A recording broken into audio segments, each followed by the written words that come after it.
আসসালামু আলাইকুম আব্বা। ওয়ালাইকুম আসসালাম বাজান। আজকে সূর্য কোন হান্দা উঠছে? আব্বা, আজকে তো গাদলা দিন, সূর্য তো উঠে নাই। না, হঠাৎ টুপি পরে সালামে দিলে ঘটনা কি আজকে?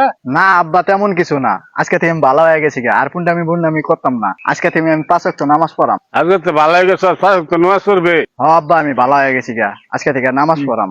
চিন্তা করে দেখলাম দুনিয়াদারে কিছু নাই কা, নামাজ ছাড়া কোনো কিছু নাই। হ বাজান, তুই আজকে আমার ভূতের মতো কথা কইছস। নামাজ ছাড়া কোনো পরিচয় নাই। তুই যে মুসলমান, তোর পরিচয় হয়েছে নামাজ। হ আব্বা, চিন্তা করে দেখলাম দুনিয়াদারি কিছুই না।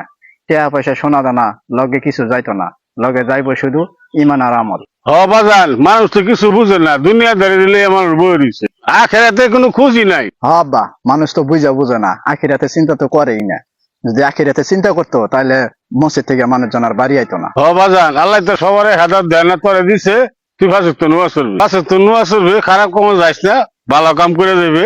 আল্লাহ তোরা হেদায়ত দিব। আশা করি বাজান, আমি যদি মরে যাই তো তুই আমার কবরটা জিয়ারত করি। তোমারে কয়া দান লাগতো না, তুমি যদি মইরা যাও বাজান, আমার দুনিয়াটা অন্ধকার হয়ে যাবে। না বাজান, আমি না, দুনিয়ার মানুষ সবাই একদিন মরণ লাগবো। মরার কথা স্মরণ করুন লাগবো। ল বাজান আদান দিতেছে, যা নোয়া চলার যাই। হ আব্বা, ঠিকই কইছো, আজান দিতেছে, চলো নামাজ পড়বা যাই।